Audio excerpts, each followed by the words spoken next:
Bem-vindo ao podcast da VegVets, Associação de Veterinários Veganos e Vegetarianos. Esse podcast é financiado pela ONG The Pollination Project, que tem a missão de dar suporte a projetos que visam disseminar com paixão as diversas comunidades espalhadas pelo mundo e assim beneficiar a todos. O objetivo da VegVets é promover a empatia e compaixão a todas as espécies de animais deste planeta. Abordamos os diversos dilemas éticos associados ao ensino e à prática da medicina veterinária. Estamos colocando esse debate na forma de podcast e você também encontra muitas informações na nossa página do Facebook, no nosso perfil do Instagram e também no nosso website www.vegvets.com. Pelo fato de utilizarmos um áudio gravado de uma live do Instagram, avisamos que a qualidade do áudio não está muito boa e também há algumas interrupções pela desconexão à internet. Episódio com a médica veterinária Carla Molento. Carla Molento possui mestrado em Ciências Veterinárias, doutorado em Zootecnia e pós-doutorado em Bem-Estar Animal. Ela é atualmente docente na área de Bem-Estar Animal da Universidade Federal do Paraná. Conversamos sobre definições de bem-estar animal e discutimos a importância da área da ciência dedicada a promover conhecimento sobre bem-estar animal. Não perca essa conversa! O áudio foi extraído de uma gravação da live do Instagram que ocorreu no dia 1º de junho de 2020, às 17 horas. Bem-estar animal é uma disciplina tão importante na nossa carreira e a gente vai falar um pouquinho mais sobre isso. É claro que 1 hora não vai dar tempo e depois, se você puder falar no final sobre cursos que você sabe que são importantes, cursos disponíveis online, se vocês estão pensando em fazer cursos online sobre bem-estar animal e materiais onde as pessoas podem saber mais sobre bem-estar animal. E muito, muito obrigada por estar aqui com a gente. Carla, você poderia falar um pouquinho mais sobre você, sobre como você se envolveu com bem-estar animal, onde você atua e falar agora sobre você. Bom, antes de mais nada, né, eu estou super feliz de estar aqui conversando com você. Isabelle, muito obrigada. Eu lembro a primeira vez que eu vi VegVets, eu falei, olha, isso parece alguma coisa tão legal. Quem será, né? Quem serão essas pessoas? E de repente a gente acabou entrando em contato e isso me deixou muito feliz. Então, quando você vier ao Brasil ou quando a gente tiver alguma oportunidade de se encontrar em algum canto aí desse planeta imenso e maravilhoso, né? Será um prazer para mim também, né? Nossa, com certeza. Assim, no que tange, né, a bem-estar animal, na verdade, eu acho que eu faço parte daquele grupo que é muito conhecido na nossa profissão, né? Que desde pequenininha fala assim, quero ser veterinário, né? Eu queria ser veterinária, claro que eu não sabia dizer que eu queria trabalhar com bem-estar animal, com proteção animal. Eu queria ser veterinária porque eu sempre gostei muito dos animais e sempre tive uma vontade muito grande de fazer algo. Quanto mais eu cresci, mais eu compreendi, maior essa vontade, né, de fazer algo por eles. E aí, quando eu entrei no curso de medicina veterinária, eu me deparei com uma realidade quase que inacreditável, né? Como acontece com muitos de nós, como é conhecido o processo de dessensibilização que as universidades podem acabar causando para os profissionais, né? Então, eu acabei fazendo medicina veterinária com alguns sobressaltos. Na verdade, cheguei a trancar o curso porque eu não tinha certeza que eu ia conseguir, né, vencer todos os desafios que ele apresentava para mim. Mas com muita alegria, né, eu decidi continuar. Hoje me alegro muito de ter decidido continuar, porque eu acho que a nossa profissão, assim como todas as profissões que trabalham diretamente com animais, tem um papel enorme, né? E nós temos um poder muito grande, não só de interagir diretamente com os animais, mas também de ajudar na compreensão, né, de por que se preocupar com os animais, né? E de como, talvez, também. Eu acho que o como está se tornando cada vez mais importante na medida em que as pessoas cada vez mais entendem a necessidade de se preocupar com os animais. A próxima pergunta que vem, tá, mas e como, né? O que a gente pode fazer? E aí que eu acho que a ciência tem um papel muito grande, né? Eu nunca acreditei muito na divisão entre ciência e filosofia, né? Eu acho que nós precisamos das duas coisas. Então, nós precisamos, sim, de uma abordagem científica para olhar e tentar entender como os animais expressam a visão que eles têm de cada situação, que é muito diferente da nossa. Mas nem tanto a ponto, né, de ter havido por aí, por tantos séculos, uma negação completa de que eles tenham uma visão de mundo. Obviamente que os animais sencientes, os animais minimamente os vertebrados e alguns invertebrados que já são reconhecidos como sencientes, eles têm uma visão de mundo, eles têm interesses, né? Antes de mais nada, o interesse em viver e o interesse em não sofrer, exatamente mesma forma que nós, né? Agora, quais são as possibilidades, né, que eles têm de sofrimento e que, portanto, devem ser evitadas, e quais são as possibilidades que eles têm de sentir bons sentimentos, né? De ter prazer, de aproveitar uma situação, ou até mesmo de sentir felicidade, né? A gente leu na semana passada no Clube do Artigo do Labeia um artigo que explicava como calcular a felicidade, né? Que é essencialmente o mesmo raciocínio para seres humanos ou para outros animais, porque nós somos animais, né? Vale sempre, é uma coisa que todo mundo sabe, mas a gente às vezes acaba no dia a dia usando um linguajar que nos afasta dessa verdade tão bonita, né? Que nós somos animais também. Então, puxa, até me perdi, porque eu posso continuar falando, né, sobre isso. Não, com certeza. Era para falar como que você chegou nessa... agora você é professora de bem-estar animal, né, na Universidade Federal do Paraná. Como que foi isso? Como foi essa sua trajetória, Carla? Foi, do ponto de vista especificamente da área de bem-estar, foi bem difícil. Porque na época em que eu era aluna, não existia nem essa concepção, pelo menos só onde eu me formei na própria Universidade Federal do Paraná, né? Mas no Brasil, de uma maneira geral, não existia essa concepção dessa área científica, e mesmo no mundo, a primeira disciplina de bem-estar animal que existiu num curso de medicina veterinária no mundo, que se tem notícia, né? É a disciplina do professor Donald Bloom, na Universidade de Cambridge, que foi ofertada pela primeira vez em 1986, que é exatamente o ano em que eu iniciei meu curso de veterinária, né? Então, aqui no Brasil e na maioria dos países, inclusive na maioria das escolas da própria Inglaterra, não existia essa concepção, né? Então, isso é algo, como você mesmo disse na abertura, bastante novo. Mas eu acho que eu me beneficiei porque eu tenho uma paixão muito grande pela ciência, eu gosto muito de ciência. Então, eu tive vários encantos ao longo da minha graduação em veterinária, que me levaram depois a querer fazer pós-graduação. Eu sempre gostei muito de entender fisiologia, como funciona o nosso organismo, né? E isso acaba tendo uma relação fundamental com a compreensão de como outros indivíduos, né, possam perceber determinadas situações, porque, como a gente estava falando antes, né, se os sentimentos são iguais, né, os fatores que desencadeiam os sentimentos são muito diferentes. Então, eu posso, por exemplo, achar que hoje está 7 graus em Curitiba, eu posso achar que está muito frio e que eu preciso de muita proteção, ao passo que, se eu tivesse um animal aqui de origem, né, de um clima mais frio, ele podia até estar sentindo calor, incomodado porque a temperatura está muito alta. Uhum. As formas como os estímulos nos afetam são diferentes, mas os sentimentos que são eliciados são muito similares e, portanto, merecem uma consideração moral, uma consideração ética, principalmente em não causar sofrimento e em proporcionar, na medida do possível, bons sentimentos, de igual relevância, né? Isso eu estou falando aqui, parte muito do princípio da igual consideração de interesses, né? Do Peter Singer, com quem eu tenho... É uma filosofia que eu compartilho em grande medida, né? Então, eu acho que a gente tem hoje o privilégio de ter essa área reconhecida. Foi difícil, né, Isabelle? Voltando à tua pergunta, foi difícil porque era uma área, em primeiro lugar, desconhecida da área da medicina veterinária, da área da zootecnia, da área da biologia. Ela foi construída a partir de uma demanda social. Então, a ciência do bem-estar animal não é uma ciência, assim, por pura curiosidade científica. Ela é uma ciência que tem um porquê ser, né?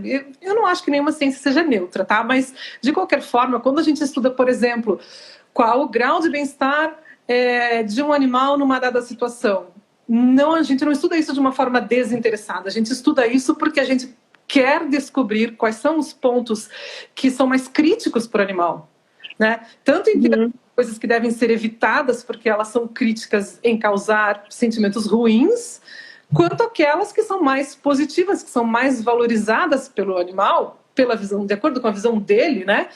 Para que a gente possa tentar oferecer em maior medida, porque afinal de contas aquilo melhora o grau de bem-estar do animal, ou em outras palavras, torna aquele indivíduo mais feliz, que é a nossa, então, meta, né? Então as pessoas muitas vezes me respondem, hoje menos, está cada vez mais fácil, vamos olhar o lado bom, né? Era muito difícil falar sobre isso, principalmente no ambiente mais acadêmico cartesiano, assim, né? Mais purista. Hoje não, está cada vez mais fácil, existe um reconhecimento, uma consolidação dessa área do conhecimento, né? Então, a gente tem essa possibilidade de perguntar para o animal, porque as pessoas normalmente, em primeira instância, elas pensam, mas não dá para saber o que um animal sente, né? E aí tem toda uma questão filosófica enorme, porque a rigor não dá para saber como uma outra pessoa humana sente. Então, se a gente esse plano é uma verdade, só o sentimento é algo privado, né? Só quem sente sabe exatamente o que está sentindo. Mas esse é um plano de profundidade do qual nós, na nossa rotina, nós nem precisamos dele. O que nós precisamos no nosso dia a dia é uma coisa bem mais simples, que é saber, esse animal está em sofrimento, e isso ele nos diz. Esse animal está gostando desse estímulo, isso ele também nos diz, né? Então, sem entrar em questões muito metafísicas, né? Então, eu sempre pergunto para os meus alunos no início da disciplina de bem-estar animal, quem é que deve dizer qual a melhor forma de manter uma vaca?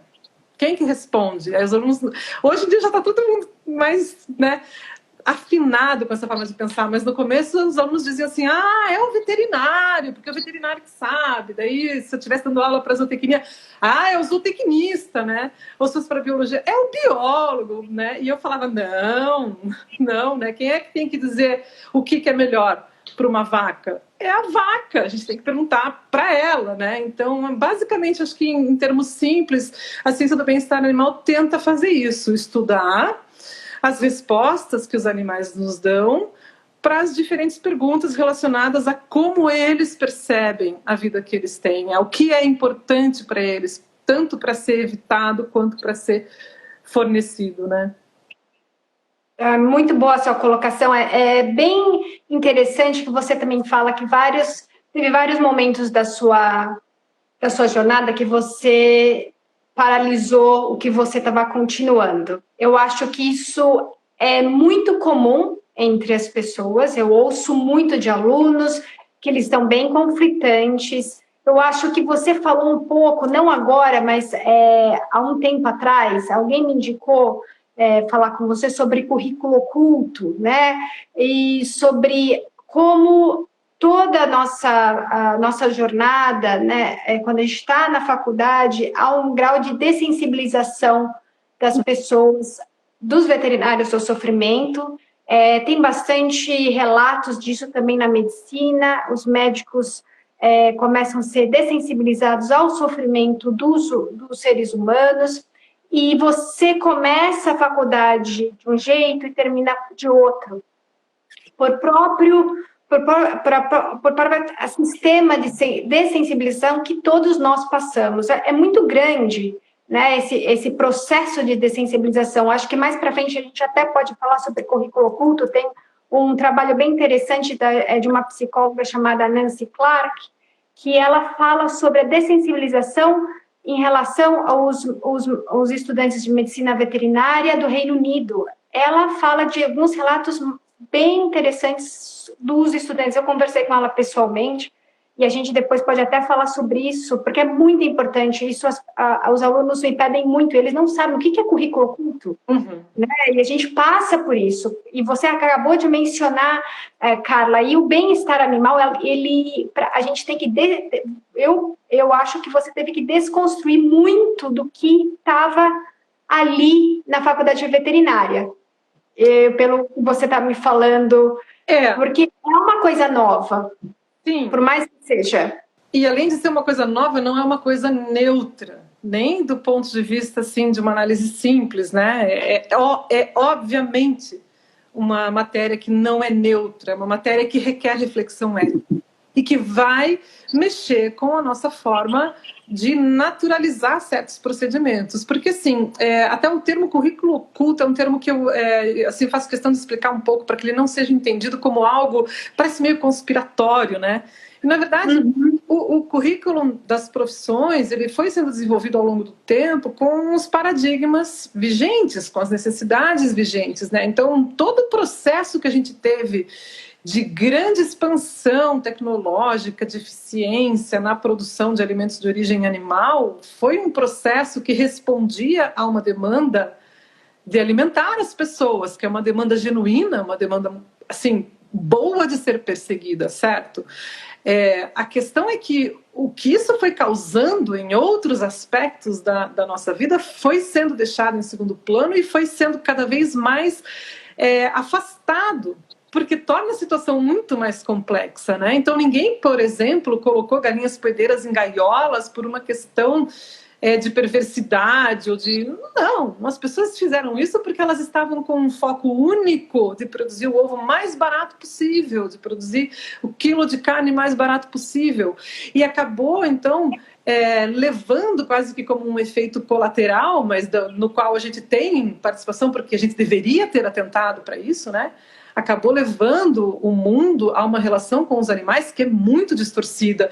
E o profissional que é responsável por isso, o médico veterinário, o zootecnista, o agrônomo, enfim, seja lá qual profissional for, ele acaba ficando numa situação bastante paradoxal, porque ao mesmo tempo que a sociedade nos demanda, vocês cuidam dos animais, tem um veterinário, então o animal está bem...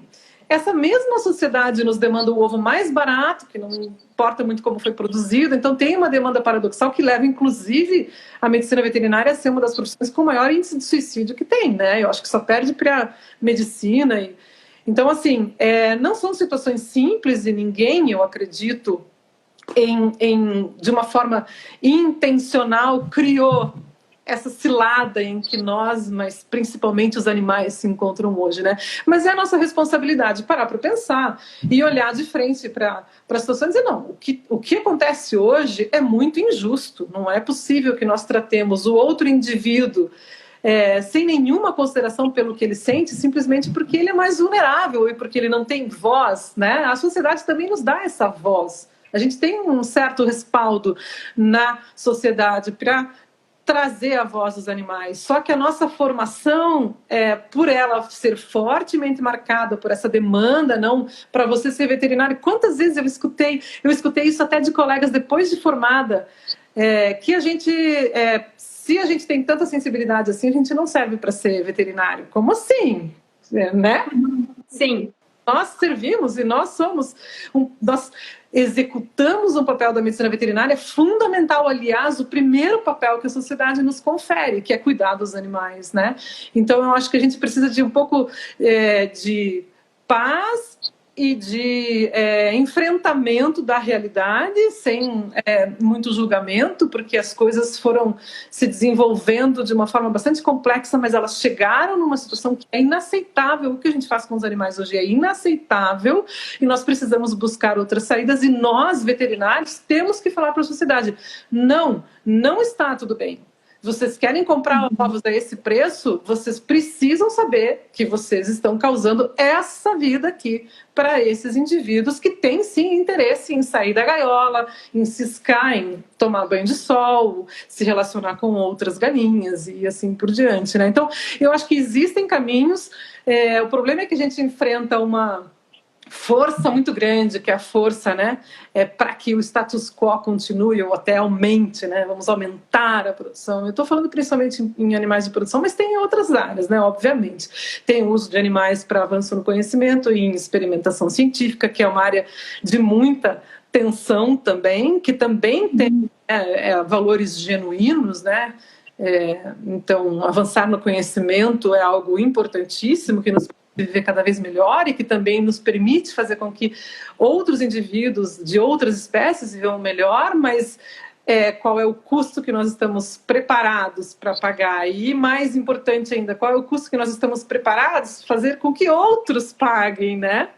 Que é uma balança aí até mais delicada, né? Carla, agora que você passou agora falando sobre... É um paradoxo que a gente vive, com certeza, porque a gente está nesse momento onde a gente agora consegue saber o que o animal sente, o que o animal... o estado emocional, nós conseguimos observar. E isso vai fazer com que a gente reflita e também vai fazer com que a gente reflita como a gente vai interagir com aquele animal. Qualquer um, pode ser um cão e gato, um coelho, qualquer coisa, um animal que está dentro da sua casa. Não só os animais que a gente fala da fazenda, os animais que a gente interage todos os dias. Mesmo cães e gatos, há uma grande discrepância aí, o que as pessoas acham, né? E a gente sabe o que o cão está fazendo naquele momento. Muitas vezes alguém me manda um vídeo, ai, que cão, olha que gracinha, ou assim, cabelo em pé, eu sei que aquele cão está sofrendo, ele não está se sentindo confortável, aquele gato se sentindo confortável. Eu falo, veja a posição das orelhas, veja como ele está se reagindo, ele não está se sentindo confortável com a sua brincadeira. Então, é muito interessante ver esse diálogo de desconstrução contínuo nosso, né? E eu gostaria de agora você falar sobre quais os conceitos envolvidos na área de bem-estar animal, Carla. Bom, primeiro o próprio conceito de bem-estar, né, do ponto de vista científico, né, quando a gente fala em bem-estar animal, a gente está querendo dizer o estado de um animal em relação à predominância de sentimentos, né, como ele se sente na situação que ele vive, né, em termos mais assim conceituais, técnicos, né. Qual então as dificuldades, quais são as dificuldades que ele tem para enfrentar o ambiente onde ele está, mas isso de um ponto de vista assim bastante complexo, que vai envolver tanto a fisiologia e o comportamento que o animal vai expressar para tentar enfrentar esses desafios ambientais.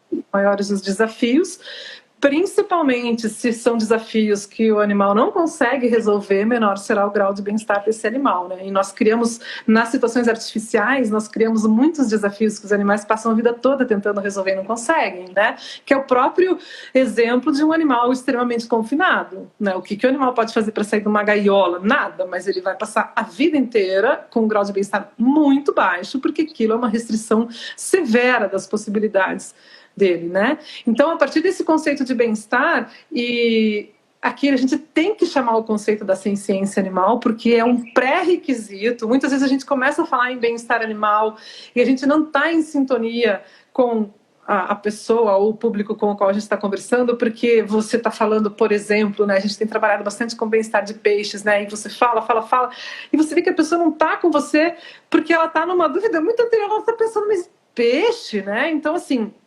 será que peixe sente? Uma vez eu ouvi de uma colega veterinária, peixe para mim é pouco mais do que um fungo, né?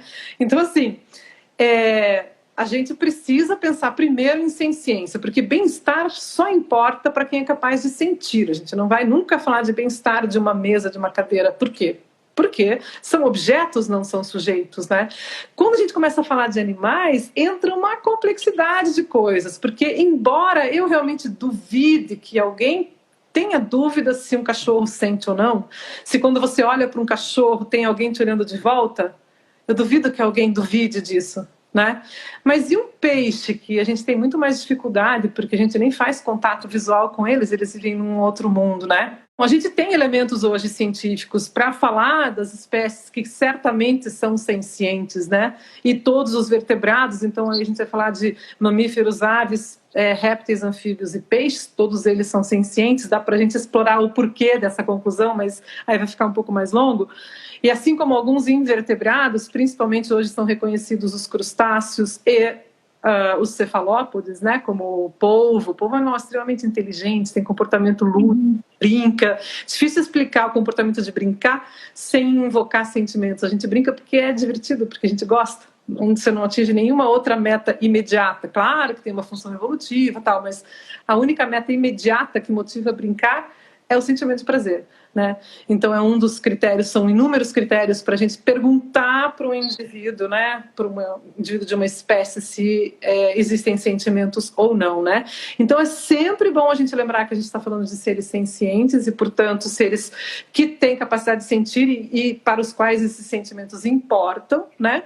E aí talvez a outra grande questão importante conceitual na área de bem-estar animal é como fazer o diagnóstico do bem-estar. Como saber o grau de bem-estar de um indivíduo? Essa pergunta não está plenamente respondida, mas eu diria que ela está suficientemente respondida. A gente vem aprimorando os protocolos, eles vêm se tornando, de um lado, mais complexos, mais bem subsidiados cientificamente, por outro lado, cada vez mais aplicáveis nas situações práticas, né?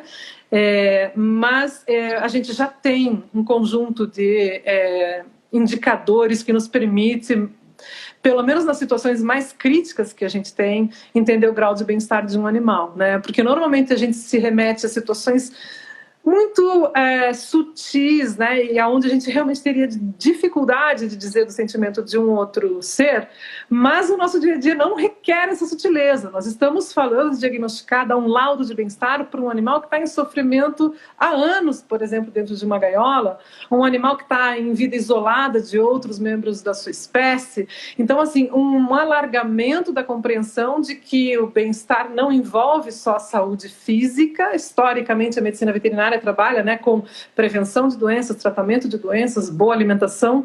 São quesitos de bem-estar? Certamente, porque se você tiver um problema de ordem física, de saúde ou de nutrição, você tem um problema de bem-estar, de ordem mental também. Mas, se você não tiver um problema de saúde, nem de ordem nutricional, você pode concluir que o animal esteja em alto grau de bem-estar? Não, é um diagnóstico incompleto, tá? Por quê? Porque o animal pode enfrentar outros tipos de problema que, eventualmente, podem até levar a problemas de saúde também, mas não necessariamente se apresentam junto com o problema de saúde. Então, você tem, por exemplo, um animal de circo, algo que eu trabalhei bastante.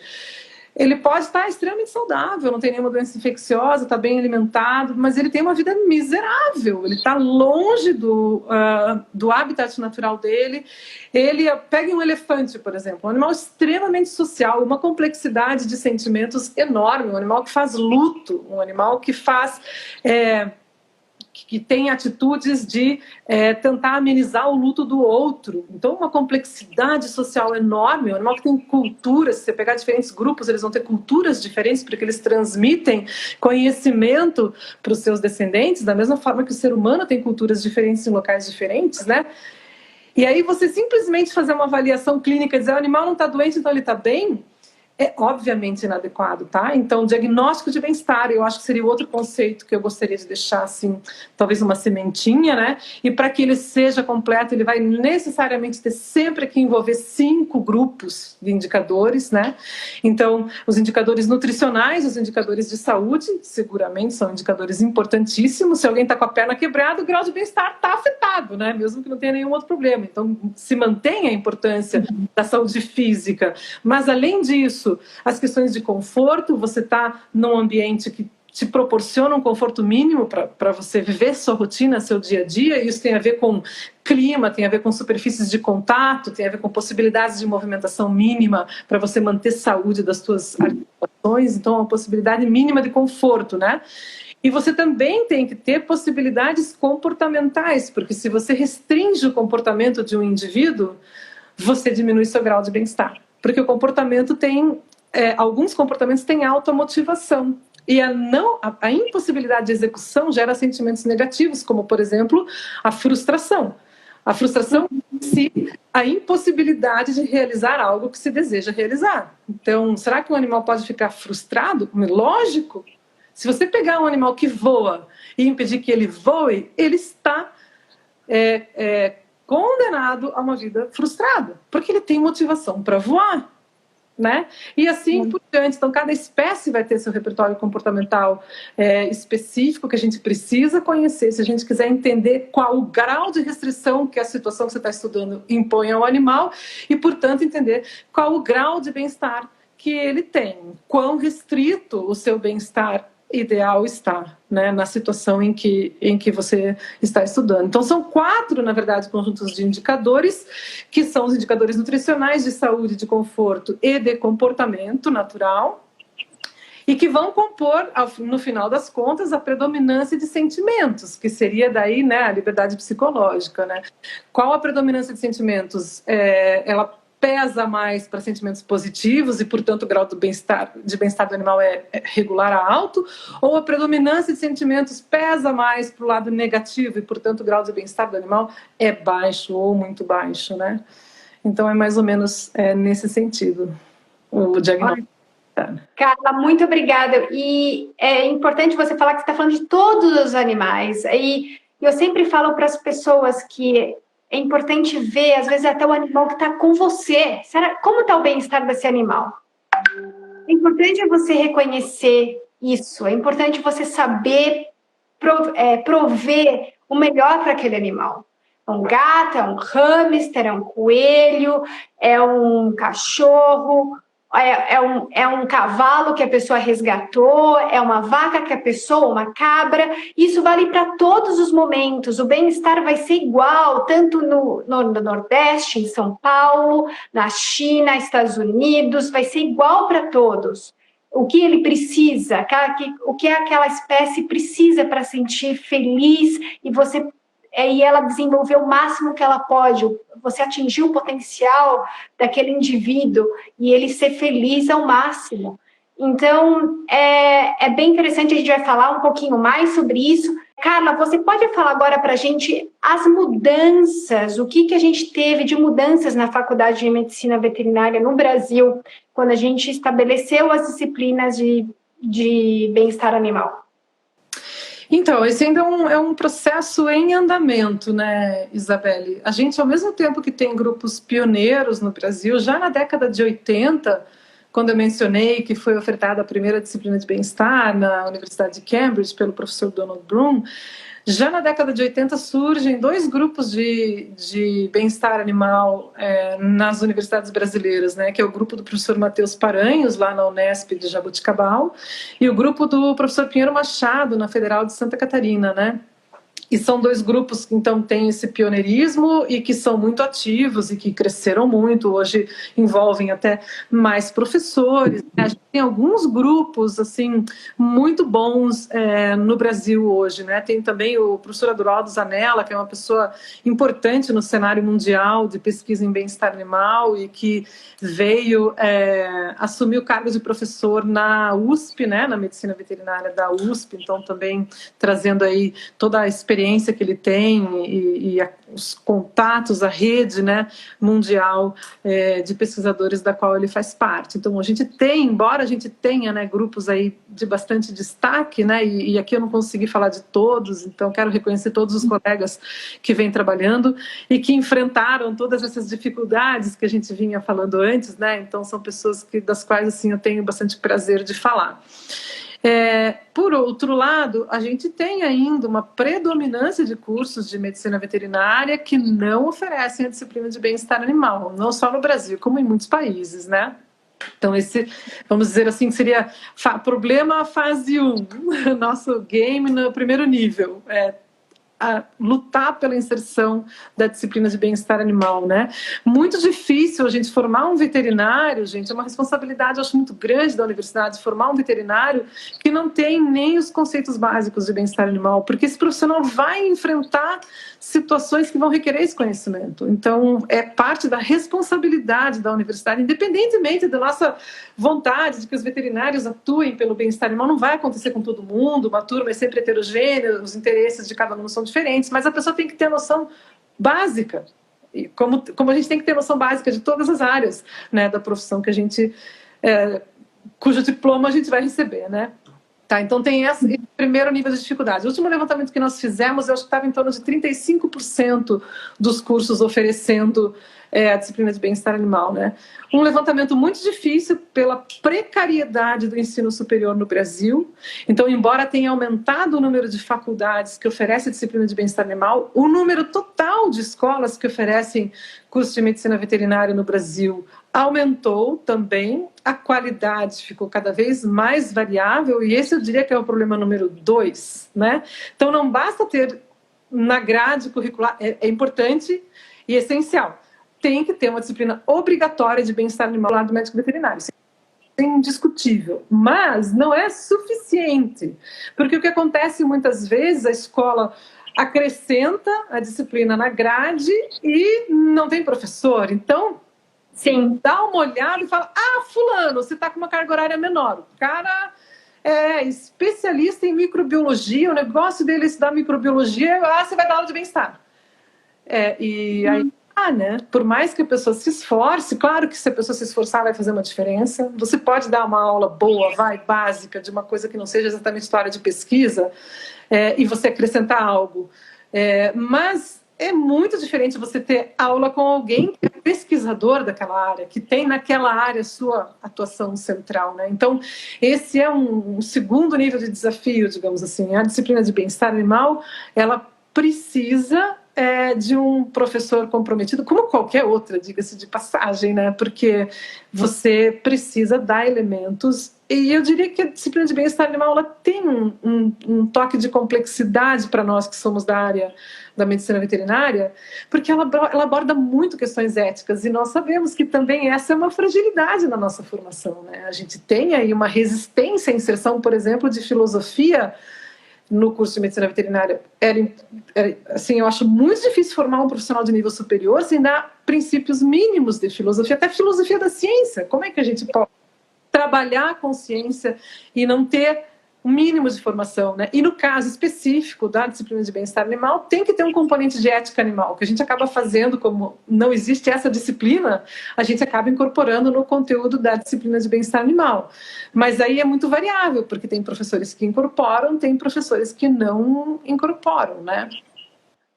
e eu acho que você deu uma resumida muito importante. Não são todos os cursos que têm essa área disciplinar de bem-estar animal, e tem muitos que têm professores que eles vão dar, só que eles não estão aptos a dar a disciplina. Muitos deles, às vezes, eles vai ter o primeiro contato com a disciplina de bem-estar animal quando eles vão ter que preparar a aula.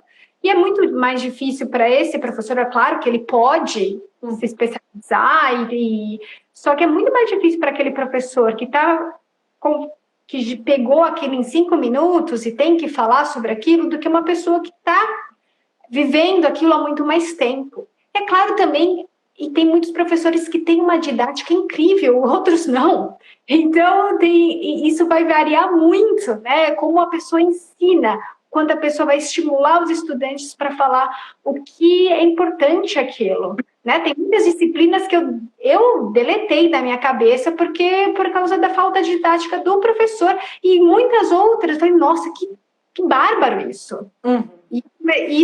E eu vejo comigo e vejo muitas outras pessoas, tem muitas pessoas que, por causa do professor, pela didática do professor, a gente acaba até gostando daquela disciplina, né? Entendendo melhor a importância daquela disciplina. E é uma pena que só 35% das faculdades, eles providenciam isso para os alunos, porque é tão importante. E eu lembro quando eu estava falando com você, Carla, o bem-estar animal, saber fazer esse diagnóstico, é importante para você saber também falar sobre maus tratos. Está muito ali. Com certeza. É tão grande, é tão importante para nós, e também falar para o tutor como lidar melhor com o animal, como interagir melhor com o animal, para os dois serem felizes. E também quais são as melhores condições para você dar para os animais que você recebe no consultório ou no internamento. Então, assim, o que eu costumo brincar, né, é que onde tem animal tem questões de bem-estar. Seja qual for, e mesmo nas interações indiretas, né, você veja o poder que tem uma pessoa que está no supermercado escolhendo o que ela vai comprar.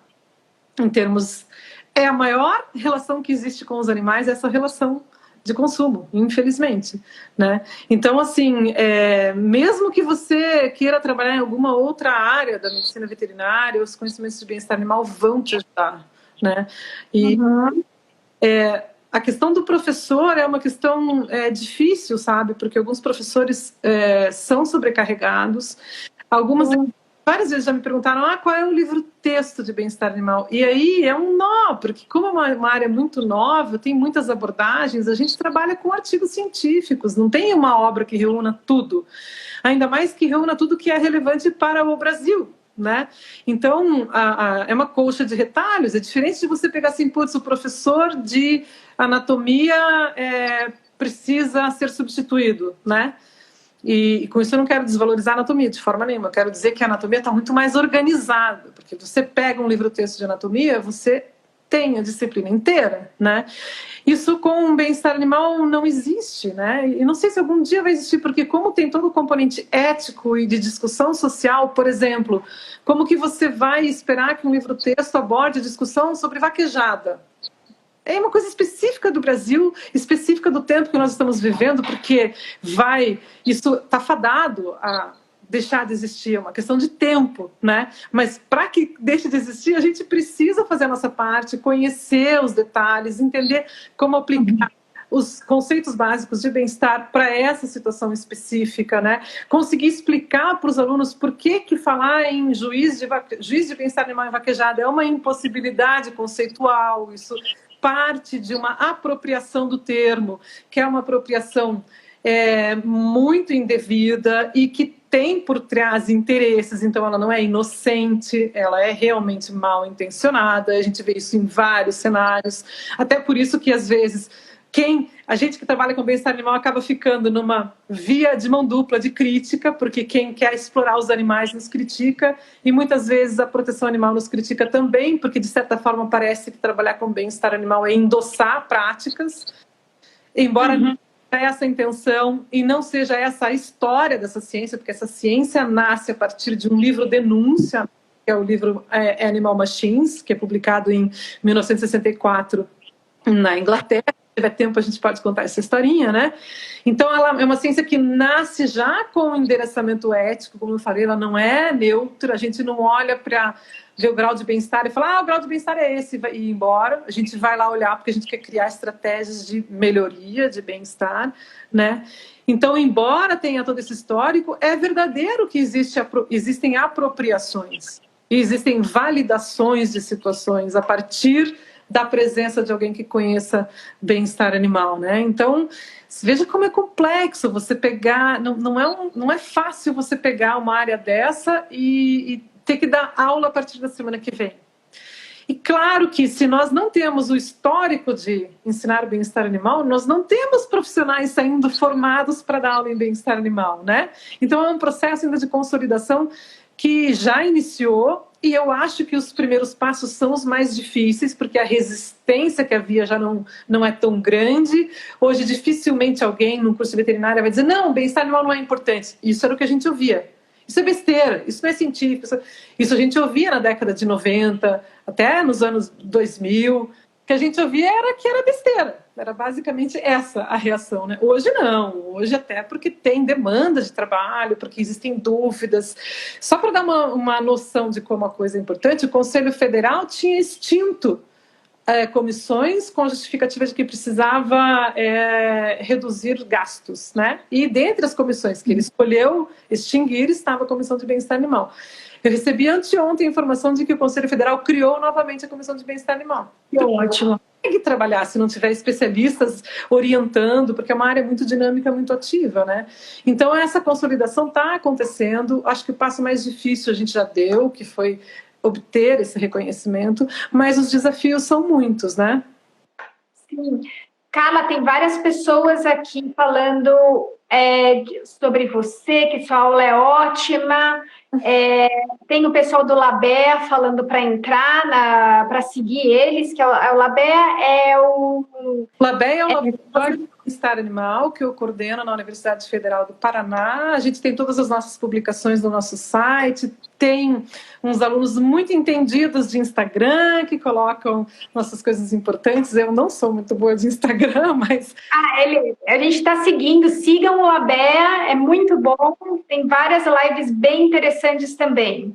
Isso, e a gente procura manter, a gente está tentando trabalhar bastante no sentido de colocar mais e mais informações do que a gente faz. A gente está fazendo algumas aulas no YouTube, que eu espero conseguir colocar também, disponibilizar via página do LABEI. A gente tem um site também, visitem. Tem alguns projetos de extensão muito interessantes. Tem um projeto de extensão com manejo populacional de cães muito legal. Mas tudo isso, sim, porque tem uma equipe super nota 10, né? Que ajuda a conceber novas ideias e tem toda a energia para a gente ir em frente, né? Então, agradeço aí já a minha equipe, que é fantástica.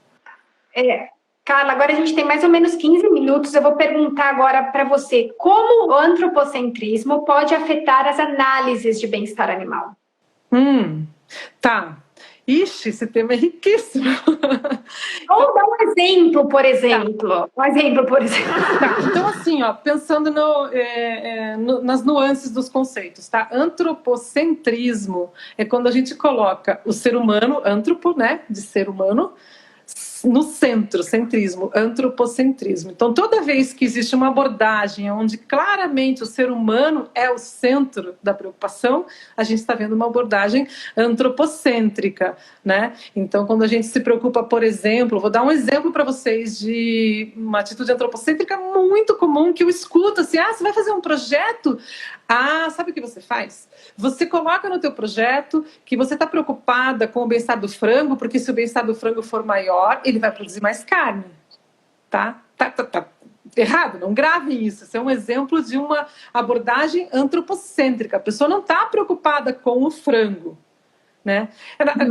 Às vezes é estratégico, porque realmente as fontes financiadoras de pesquisa no Brasil raramente estão preocupadas com o frango, elas estão preocupadas com a produção da carne, tá? Então, essa é uma forma antropocêntrica de olhar.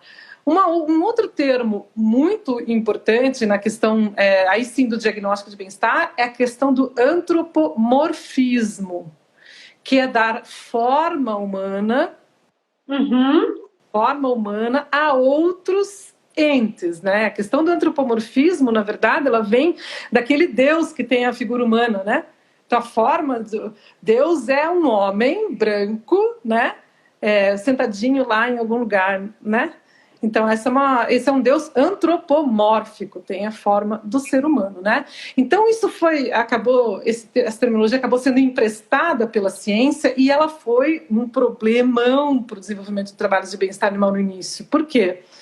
Tem dois lados opostos em que antropomorfismo pode ser um problema, tá? O primeiro lado, que é um lado mais científico, digamos assim, é quando você faz uma analogia simples do que é bom para você, você põe a tua forma no animal, que é aquele exemplo que eu falei, por exemplo, do frio. Eu estou com frio, portanto, o urso polar vai estar com frio, eu vou aumentar a temperatura lá do recinto dele, porque eu estou com frio. Sem levar em consideração de que a temperatura de conforto térmico do urso é a dele, a minha é a minha. Então, ele não vai seguir o meu formato. Por causa dessa questão de diferentes necessidades das diferentes espécies, a gente sempre tem que ter um olhar crítico para não tirar conclusões erradas, né? E fazer coisas que, ao invés de melhorar o grau de bem-estar de um animal, vão piorar o grau de bem-estar de um animal, né? Quer ver um outro exemplo muito mais prático?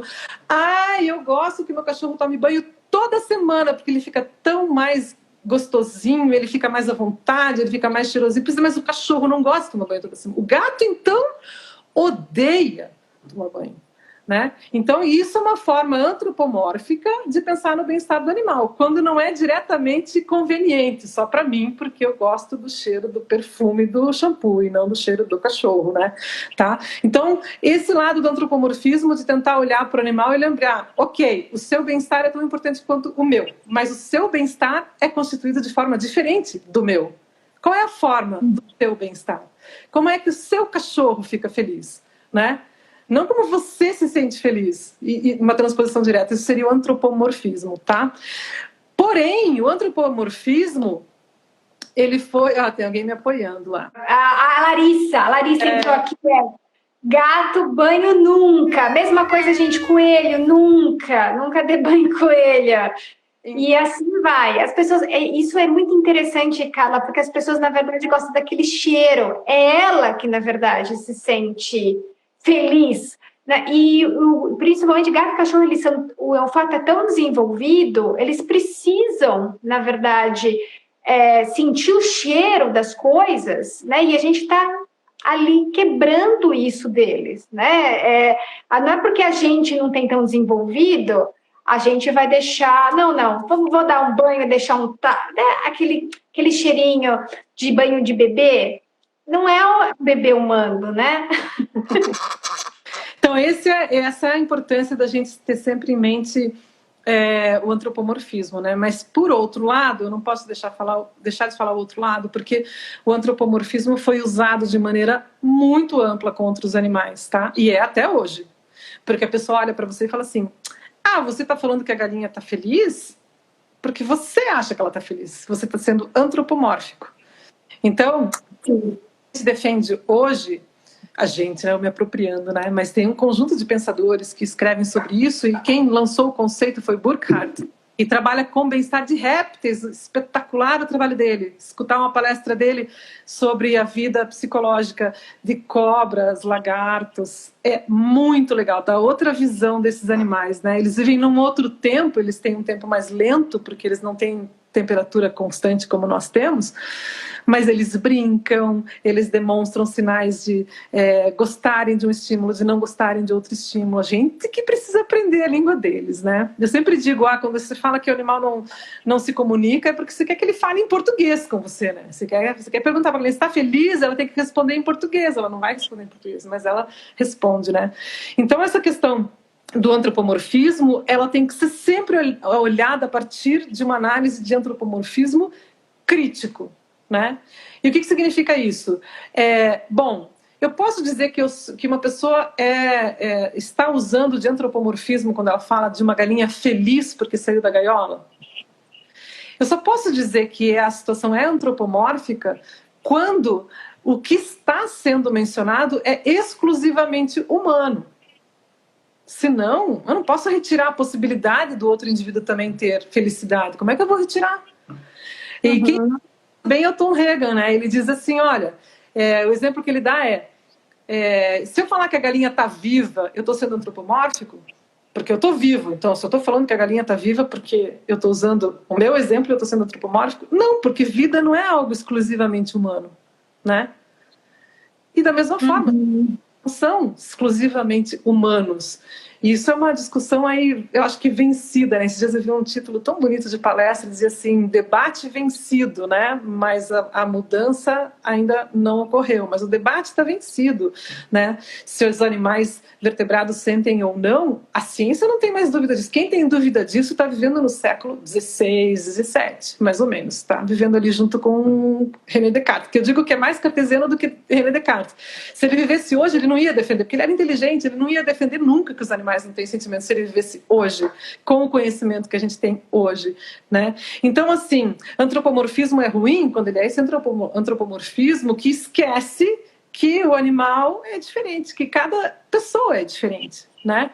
Agora, você dizer que você está preocupado com a situação de um camundongo num laboratório porque ele está se sentindo sozinho, porque ele está alojado numa gaiola sozinho e ele é um animal social, isso não é antropomorfismo de jeito nenhum. Essa é uma herança aí, uma desconstrução que a gente tem que fazer na área acadêmica muito grande, né? Que vem lá do comportamentalismo, né? Da época aí do início da ciência do comportamento, com pesquisadores como Skinner, que diziam até que você não podia nunca usar termos relativos a sentimentos para animais, porque não era assim. Então, hoje ficou esse ranço de que falar de sentimento animal não é científico. Só acredita nisso quem está vivendo há 200 anos atrás.